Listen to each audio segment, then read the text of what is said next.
Hello, everyone, and thanks for tuning in. And we are not going to waste any time because, boy, oh boy, do we need to have a legitimate conversation about Donald Trump's mental health. A few days ago, Donald Trump was in front of a group of Christian voters where he told them that they just needed to vote for him this one time, and then they would never need to vote for him again. In that speech, Donald Trump said that he would fix everything for them and they would never need to worry about voting again. Well, last evening, Laura Ingraham had Donald Trump on for a one-on-one interview, and we're going to sit and go through this together because honestly, the way Donald answered some of these questions has me legitimately concerned about his mental capacity. As you'll see, Laura asked Trump to clarify his comments about people not having to vote again. Basically, she tossed him a softball and he completely whiffed. Let's walk through it. They're also attacking you for other ridiculous reasons. They're saying that you said to a crowd of Christians that they won't have to vote in the future. Yeah, let me say what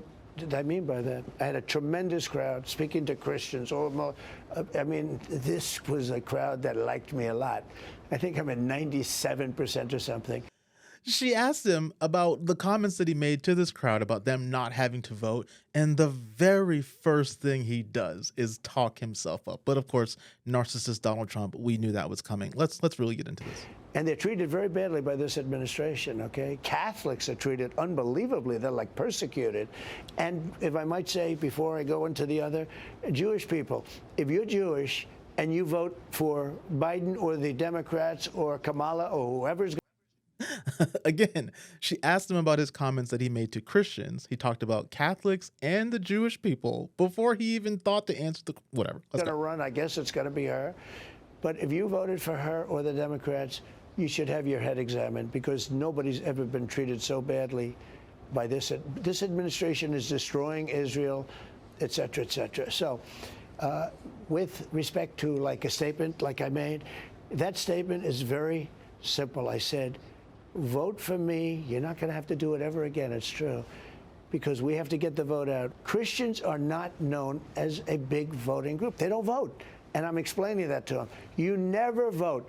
This time, vote. I'll straighten out the country. You won't have to vote anymore. I won't need your vote. You can go back to not voting. You don't have to vote for you because you have 4 years in office. Look. Right there. Laura's trying to get Trump to say the thing that she knows he needs to say.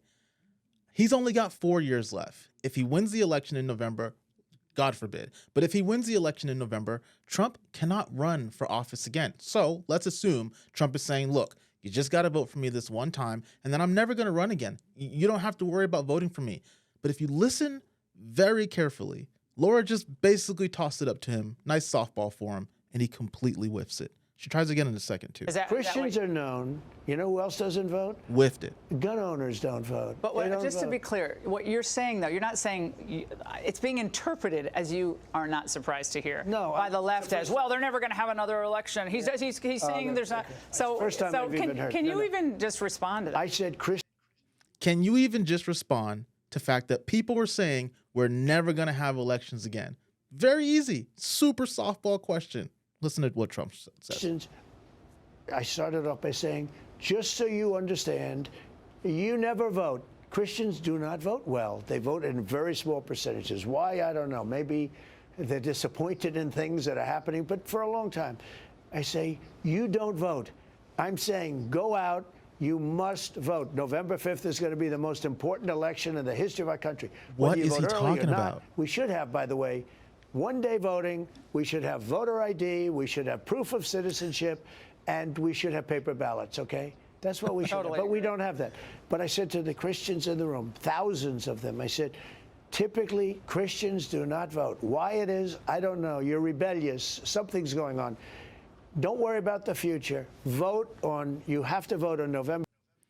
Don't worry about the future. Don't worry about the future. This is a man running for the presidency of the United States, telling people that he's trying to earn their votes.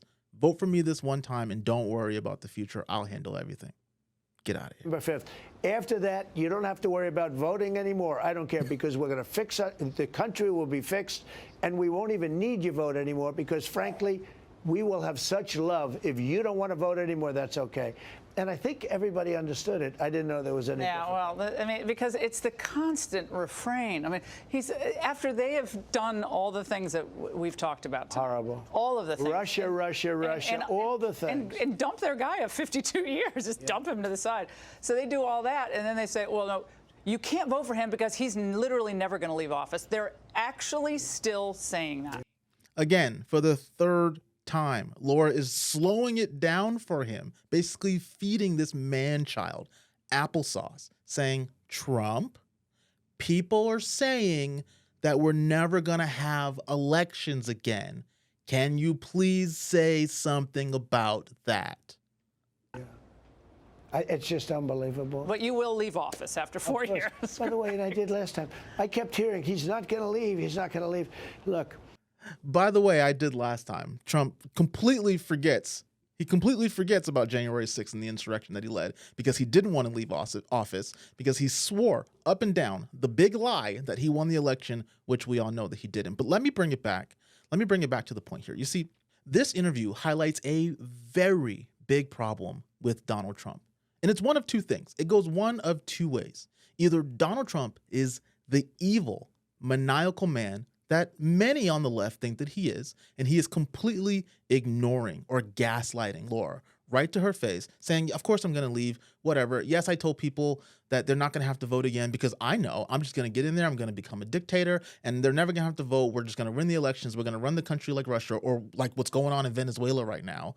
So it's either that. It's either he's evil, or the other side of it is he's completely oblivious to what's happening around him. He's completely stunned, just no clue as to what's going on around him. I mean, it is painfully obvious that Laura is basically begging this man, please, for the love of God, tell people that we're going to have elections again. And he just misses the first time, misses the second time, barely hits the ball the third time, and stumbles trying to get the first plate because he is so completely unaware of what's happening. And you know, whether he's dumb or whether he's evil, neither one of those is good enough for the White House.